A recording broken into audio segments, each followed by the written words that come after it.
Hello everyone, welcome to Funky Monkey MP, the place where you get your dose of miniature painting, history, world building, diorama making, battle map making, and trivia. On today's episode I have something special for you.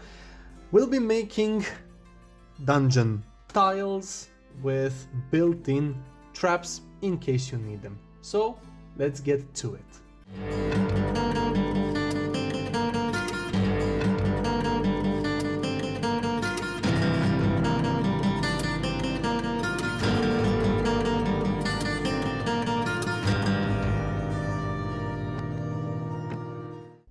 Okay, let's get to it. So, the first thing you're gonna need is XPS foam. This is our bread and butter for today's episode. As you can see, I've already cut down some pieces in different sizes, but the same thickness. I'm gonna make my tiles a little larger than the standard battle mat you can get for Dungeons and Dragons and for Pathfinder or most of other TTRPGs, in the sense that usually for battle maps you have squares of 1 inch. 1 inch is around 2.5 centimeters, give or take. I don't like that. It's too small for what I usually use, so I'm going to go for something a little bit bigger. Something that will allow a miniature to properly sit in the square without going over the line in another square. This makes it easier, at least for me. So, for this purpose, I'm gonna make squares of 3 centimeters by 3 centimeters. More or less, as you can see. I have to redraw this particular tile, but this is the smallest tile. We're gonna make several different sizes to have a more diverse array to better serve our needs. This is a 6 by 6 centimeter square with a 1 centimeter thickness. This thickness is quite good because it offers a lot of stability, it's quite sturdy, and it allows us to later on add either magnets and make our traps. So this is the smallest size we're gonna make. We're gonna make several of these, then we go up a notch. So this is 9 centimeters by 6. So it's slightly larger than this one, as you can see. Then going even further, this is a 15 centimeters by 6 centimeters. This is the equivalent of almost 3 of those. Well, 2.5, as you can see. And then for something quite large, this is 9 centimeters in width by 24 in length with 1 in thickness. These tiles will be the bulk of your battle map, because it will allow you to make chambers, it's going to allow you to make large corridors, it's going to allow you to make all you can think of. Now I'm seeing this actually, and I haven't noticed this when I cut everything down to size. This should have been longer by 2 centimeters, more or less. This would have allowed for tiles to be placed on their side. This is quite interesting. Yeah, so 24, but I went with multiples of 3 because this allows me to, so now I realize why I didn't do it like that. Multiples of 3 allows me to have a proper number of squares on each of these tiles. What we're going to do now is measure out every 3 centimeters by 3, mark the lines, have the squares done, and then we're gonna start sketching in stones. Now, you can go with multiple textures. You can go with wood grain if that's what you're going for. You can go with cobblestones. I'm gonna go with cobblestone, but very irregular, highly irregular cobblestones or river stones. So I'm going to have I'm gonna call it an improvised dungeon floor. But you can go with anything you want. Once I sketch the stones in, I'm going to start prepping the traps and then paint everything, and that's it. Hope you learned something interesting. So, enough said, let's start marking everything out. So, let's do it like this. If you don't have a Proxon hot wire cutting tool, don't worry, just use a very sharp box cutter or a very sharp X-Acto knife, hobby knife, or a kitchen knife. Actually, it also works. Just make sure that the cuts are cleanly done. Take your time, don't rush it, because as you know, XPS foam sometimes is quite stubborn for some reason, and it likes not cooperating.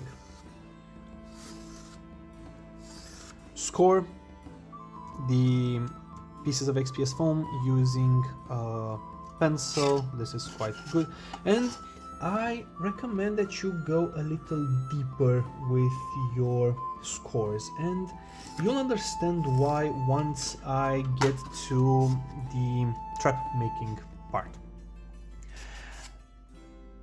If by the end of this video you don't like how things turn out, you can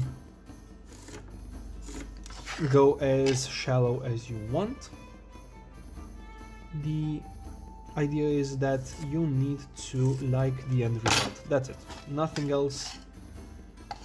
If you don't like the end result, you can always retry, but you're wasting time. So, as you can see, I've scored the XPS foam, and now the easiest way to do this is just sketch some wiggly lines and then divide them up as if these were stones. See, like this. Nothing too hard to do. That's it. This is the only thing you need to do. Go to the end, make sure that your squiggly lines touch the edges, and you can also continue a squiggly line from one tile to the other.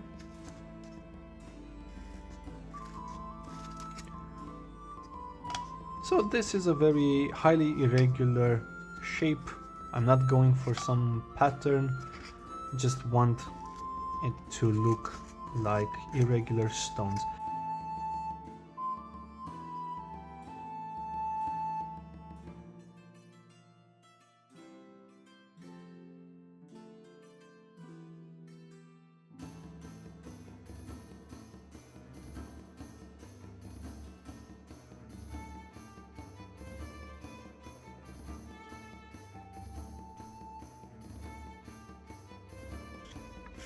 I notice that I have a tendency of starting from this corner and just going like that. I don't know why. I think it's easier for me for some reason, but this is your end result. Again, you can go either way. You can go in any direction. You can go in with any texture. If you have texture roller,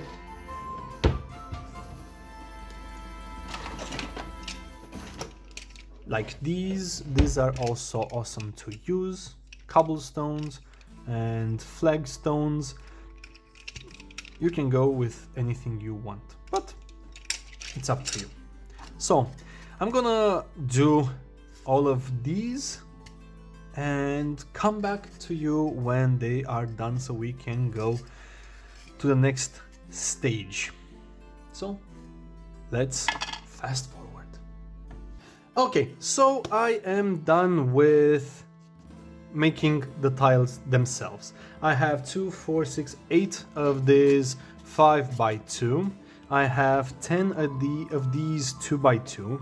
I have 2, 4, 6, 8 of these 3x2s. I have 4 of these 3x6s, and I have 2, 4, 6 of these 2, 4, 6, 8x3s, the largest. With them being done, I will show you something else. So I've made some holes that will be filled with magnets. The way I did this initially was using a very high-tech tool, one I've been researching for a long time. I think the US government will contact me about it, but this is it. Let me introduce you to the hole puncher or something. So, as you can see, Legos, it's overbuilt, of course, but I have Legos so that I have straight angles, and I've used a longer piece of styrofoam in which I've stuck pieces of cocktail sticks at regular intervals, so that when I go and punch the holes, as you can see, they will be in the middle of the tiles. I'm gonna punch holes in this one so I can demonstrate the process. It's quite simple and easy. You just have to make sure that everything is lined up, and then you just push it down. And voila. Then after this is done, I'm going to come with the hot glue gun and only widen the holes that I will be using. As you can see, I've already done it here. So this is how I've been going about punching holes in my tiles. As you can see, these tiles are quite irregular, they are awesome. But I was thinking of actually using a texture roller from Green Stuff World. Jesus. This thing. I'm gonna texture this one with the large roller, see how it turns out, because I'm gonna try and do different styles. You'll see what I mean. So I'm going to start from here. So it works. It's not insanely bad, it's not insanely good. It kind of works. I was thinking of having two-sided tiles just to have more variety. I'm gonna texture this one, but looking at it, I can't say I'm very impressed with this. I'm gonna try one more, just okay, let's try this one, and then I can texture it. So that's the plan, that's my idea. Oh, it's much, so yeah, it depends on the side of the XPS foam you're working on, because there are some faces that take texture much better, the exterior face, I think. So this is quite awesome actually. I'm gonna divide it in squares. So I have this one, I'm gonna try the cobblestone one as well, just to see. Oh, this one. I'm gonna try the cobblestone one as well, see how this plays out. Oh, not too shabby, not too shabby. Yeah, it works. It does work, but it depends on the face. But I'm Yeah, this is not too bad actually. I think I'm going to texture everything. Yeah, I will texture the underside of these tiles as well. Now, of course, I regret not having a larger rolling pin like this one. Okay.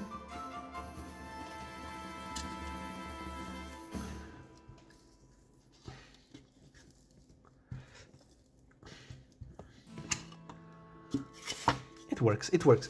It's good enough. I think that with the proper painting job, this will be amazing. So I'm going to alternate between textures, but this is the end result. This is what we're aiming for. Now, before I start painting, let's talk about the traps, because I want to start setting things up before we start painting everything, because it's going to be harder if we don't. So, what I decided to try out is quite simple. After I've textured everything and after scoring the squares, I went ahead and cut out a square. This is just for an example. You can cut out as many as you want. I'm gonna cut out several. I'm gonna make perhaps a pattern out of them, but the idea is to cut out squares. You can do this by using a box cutter or a hobby knife, whatever is sharp enough.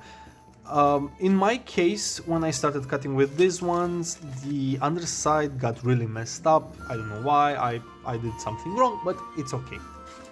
But once you cut out a square, if you don't have a hot wire cutter, it does not matter. You can use a box cutter, just be careful not to cut yourself. What I did was cut out about 2 millimeters out. You cut off the textured part. Once you cut it out, you then cut out a little chunk, again perhaps the same size as this one, 0.2 millimeters. You cut this out and you're left with the base. The base will go back in and be glued, not before you attach the trap. This is what I did here. This was a test. And let me show you how everything ended up. I've made it so that the top can be removed like this. Inside you have the base, and the second layer you cut, you use to make some edges. So from the outside it doesn't really look like there's something amiss when everything is properly put in place. But in here I'm going to make my trap. I'm gonna use this edge as a reference.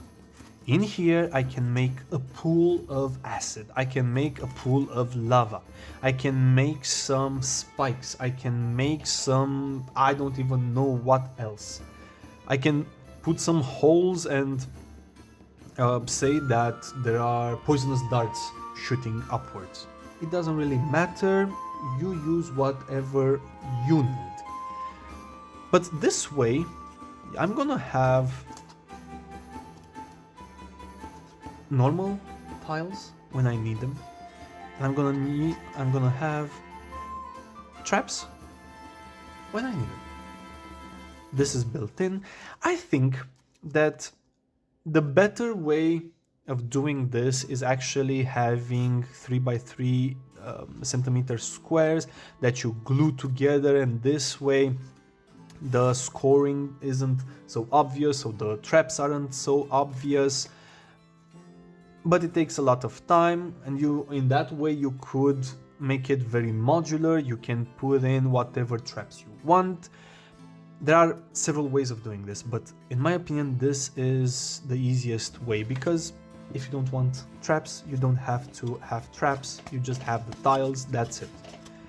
But you can, if you want, throw in some traps. So I'm going to cut out some more squares and show you how everything turns out.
I think that in these cases, hot glue might be in order. This needs to be really well set before you can do anything else with it. Otherwise, it just won't look right and you're gonna mess up your tile.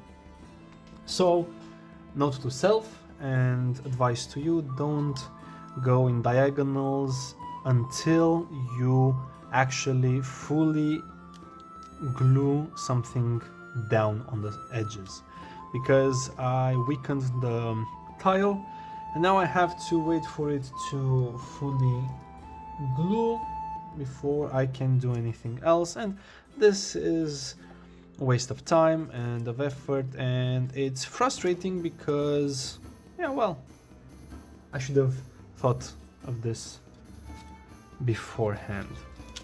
So look, with everything set in place, you won't even be able to tell that there's a tile that's been tampered with right here. As you can see, I've also cut this one out and place it back in. When I will start applying Mod Podge, so no, first and foremost, I'm gonna start cutting out more and more traps. I'm gonna make sure that everything is properly set in place, and then I'm gonna show you how to build some of the traps and then come in with Mod Podge, cover everything, and then paint everything. So actually I realized something. I want to have the magnets, or the magnet holes at least, created before applying the Mod Podge so that I can coat the inside of the hole I'm gonna place the magnets in. So I'm going to do that. I'm going to add the magnets and then I'm gonna come back with the Mod Podge and cover everything. So yeah, I'm gonna get my glue gun hot and I'm gonna start doing that.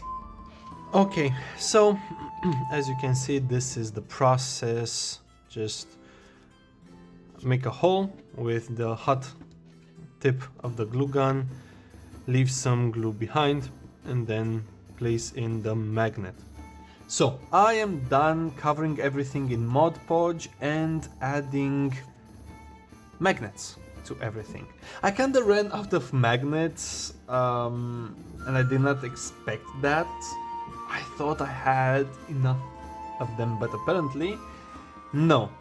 Given that each of these tiles requires 8 magnets, I ran out of them fairly quickly. So I have only but a few tiles that have not been covered in Mod Podge, nor have I added magnets, but I will go in a different direction with those. I'm not sure what that direction is just yet, but I'm not too concerned at this point. I'm gonna order some more magnets and come up with some use for these tiles that have not been finished yet. I've selected those that are prepared to be trapped, as you can see. And I'm gonna go for 2 staple traps. I'm gonna go for a classic spike trap, and for these I'm going to use cocktail sticks, and I'm going to go for the acid pool or the lava pool or that's about it, lava or poison. And for this I'm going to be using still water from AK. It's a crystalline self-leveling liquid for modeling. And I'm going to mix this with different inks to obtain the color I am going for. So this is the plan.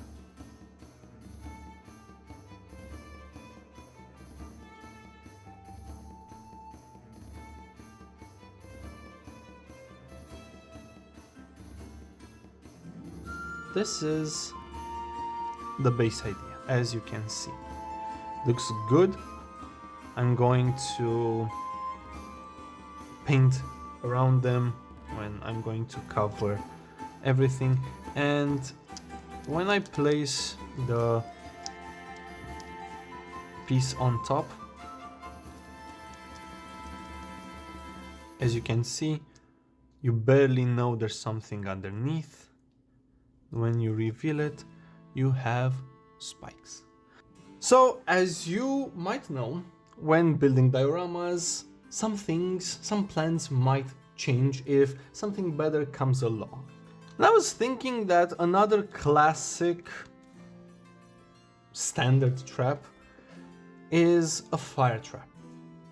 So I'm going to create a fire trap, and I'm going to be using these little beads that I have, these seed beads, and I'm going for these amber colored ones, or maybe even the orange ones, just to convey the idea of fire erupting.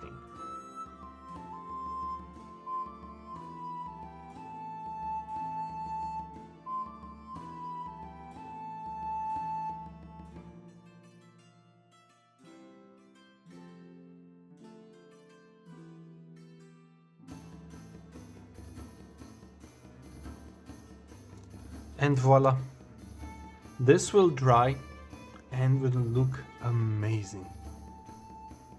Perfect. So you have a spike trap here and a fire trap here. So this is done. Okay, so everything is ready for making the fire traps and the poison traps and all that. I'm gonna go ahead and start with this one.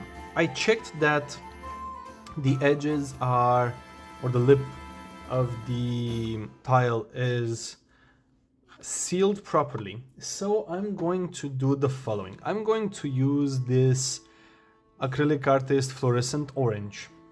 I'm gonna use this container and I'm going to mix this self-leveling still water, and let's go ahead and mix it up, make it look fiery.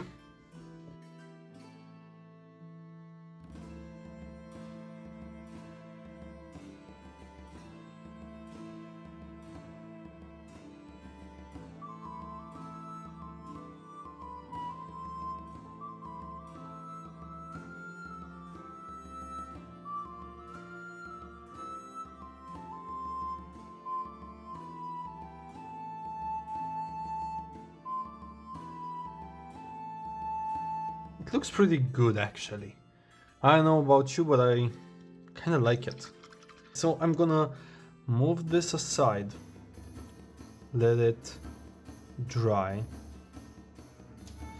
Yeah, I'm gonna need to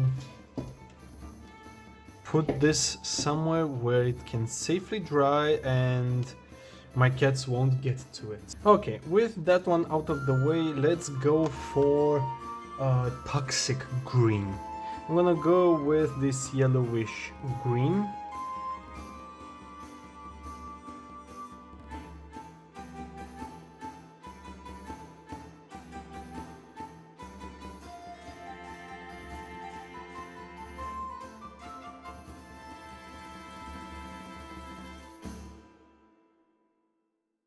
Looking quite nice.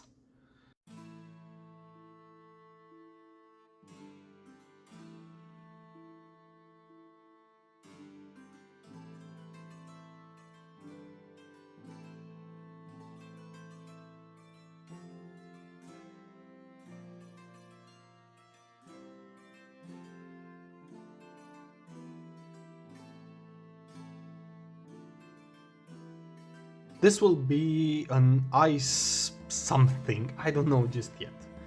A mystical pool of blah blah. I don't know.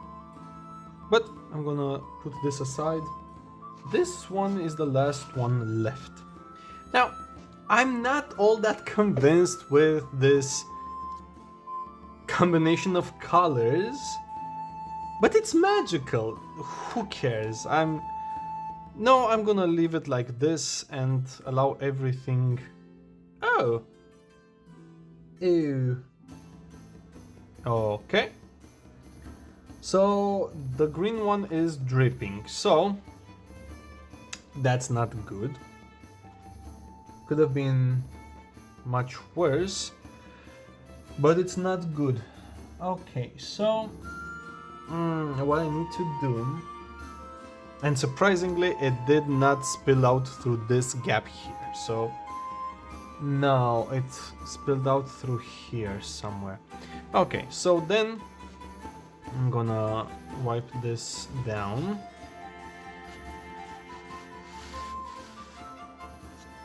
And yeah, I need to seal.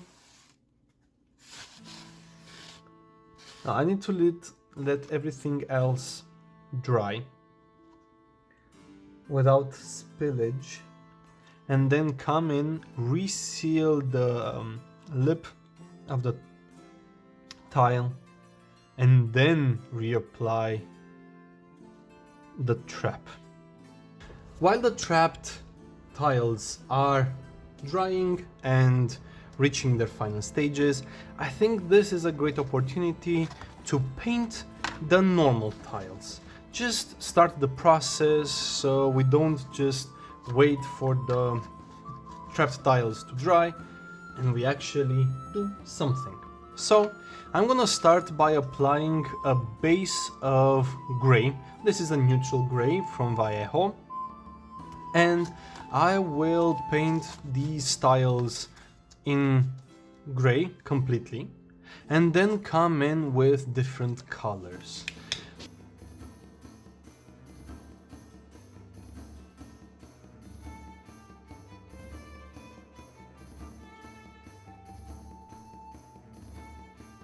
Okay, so the tiles have all been primed gray and we're ready to move to the next stage. Oh, by the way, it's been like 2 months since I started working on these tiles. Life got in the way, you know how it is. It's been a very crazy period of time, but now I'm ready to finish these tiles because, to be honest, I'm pretty sick and tired of seeing them on my work table for the past 2 months almost, and I'm ready to move on to the next project. But I need to wrap this up. So, I'm gonna take you through the outcome of the trapped tiles. Some of them have turned out awesome, some have been an utter disaster, and of course it's my fault for that. I don't know how to properly use the water effect from AK, but it is what it is. So let's go through the traps. So this one, as you can see, doesn't look too bad. I've applied some coagulated blood effect. I don't really like how it looks, but it's a learning process. This one turned out quite nicely. I really like this one. It's smooth, it's glossy, it looks like this is a sort of liquid, but as you can see, there are some gaps. It's not bad, it's really good, but I need to learn how to properly use the water effect. I think the main mistake was me using it as a resin, and it's not a resin, and yeah, I don't know what I expected, but it didn't turn out as I envisioned it. When it comes to this one, I have the spike traps. Oh, if you're wondering what this is a very thin piece of sticky tape that I've applied because, as you can see, when I'm not using the tiles as traps, so I'm not revealing them, the piece of foam kind of falls off. Now with a bit of sticky tape, everything will stay in place. So it's a good solution for this problem. I think this one was also a trap, but I think I've painted it in place. So yeah, I'm gonna come back to this, so I don't wanna ruin it right now. This has a skull added to it. It gives it a nice look, at least in my opinion. I need to, so you can see I already have some sticky tape here. This one, I've added again a different kind of congealed blood. Still not a big fan of it, don't like it, I don't know. I didn't want to add fresh blood because I want these to be old traps. But yeah. Oh, see what I mean? The piece of XPS foam comes right off really easily, and I don't want that to happen. Now I need to identify the proper side. Nope. Oh, there we go. So this is it. Okay. Another one that turned out pretty nice. Yeah, not too shabby.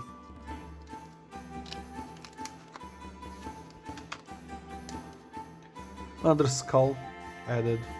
Looks really nice. And some sticky tape right here. 2 skulls. Again, the congealed blood.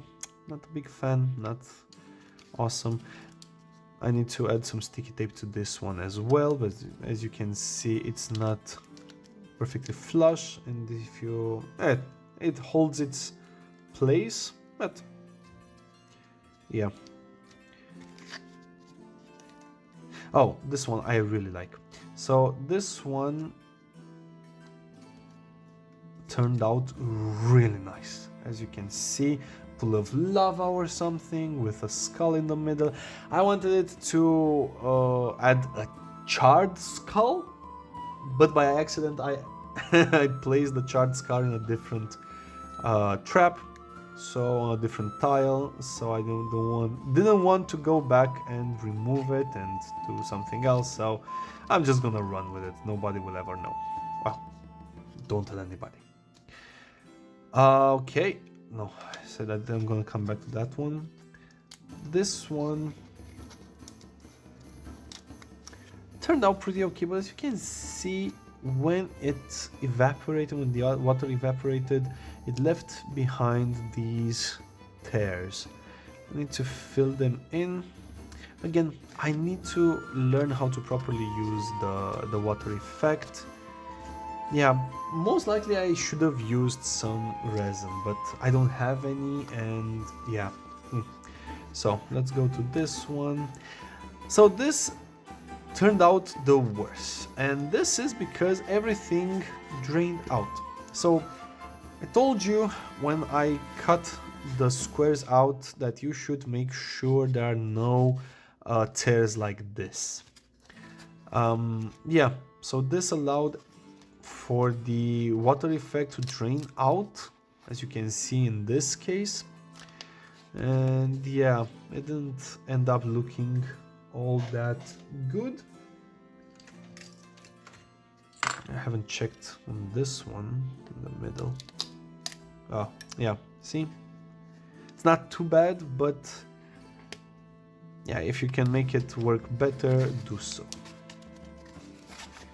I'll keep this in mind. It's a learning process, and you're along for the ride, so don't make the same mistakes I made. When it comes to these ones, they are simple. They are done. As you can see on the underside, I went with different patterns so I could perhaps use them in different circumstances. At one point in the future, I will have to redo these tiles, make new ones, update them. But until then, yeah, I'm gonna run with these because they are functional, they get the job done. Yeah, and I've learned a lot. I've learned quite a lot. Now, that being said, let's start wrapping this episode up because I want to move on with my life. What I will do next is select a few colors, different grays. Now this is silver. So different grays that I will use, and tans that I will use to paint the slabs, the stones, the cobblestones. I'm gonna go back and forth between multiple colors, multiple shades, and see how everything turns out. So this is what the end result looks like. I really like it. I don't like that there's a little bit of pulling over here, but that's okay. So yeah, this will be the end result. I really like it. I genuinely like it. So let's get to painting everything. And yeah, this is going to look amazing.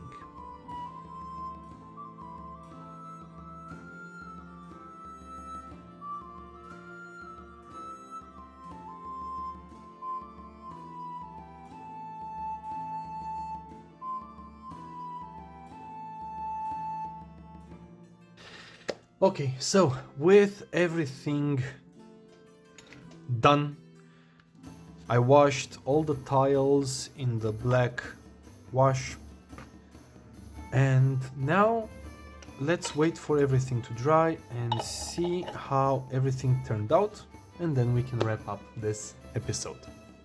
Okay, so we've reached the end of this video. As you can see, the tiles are looking awesome. I really like how they turned out. Perhaps for some of you they are a bit too colorful, but I really like them. I really like them. The only thing I would change, of course, is that next time I'm gonna pay more attention when putting in the magnets. This was a bit of a failure on my side, and I will pay more attention when actually pouring the water effects and making traps. I'm gonna work on this. This could have turned out better, but overall these are some mighty fine dungeon tiles from scratch that I can't wait to use on my table during my next D&D session. And with that, I hope you learned something new today and found some inspiration, and if you liked this video and found value in it, make sure you hit that like button. Let me know that it was helpful to you. Make sure you subscribe and join this growing funky community, and make sure you hit that bell button. Be notified when my next video is out, which I promise will be sooner than 2 months. And if you want to go the extra mile, make sure you share this video with anybody who wants to start working on dioramas but doesn't really know where to start. This might be a good inspiration. And you can always share it with your friends, your GMs, your DMs, your neighbors, your pets, family, grandparents, everybody and anybody. Thank you so much for the privilege of your time. I really hope you enjoyed this video, and I can't wait to see all funky people next time here on Funky Monkey MP, the place where you get your dose of miniature painting, history, world building, diorama building, and trivia. Remember, be curious, take inspiration from the past, and never ever stop learning, world building, and creating amazing things, whatever those are. Your mind and imagination are awesome, and don't let anybody tell you otherwise. Until next time, have yourselves a wonderful, wonderful, funky day. Cheers.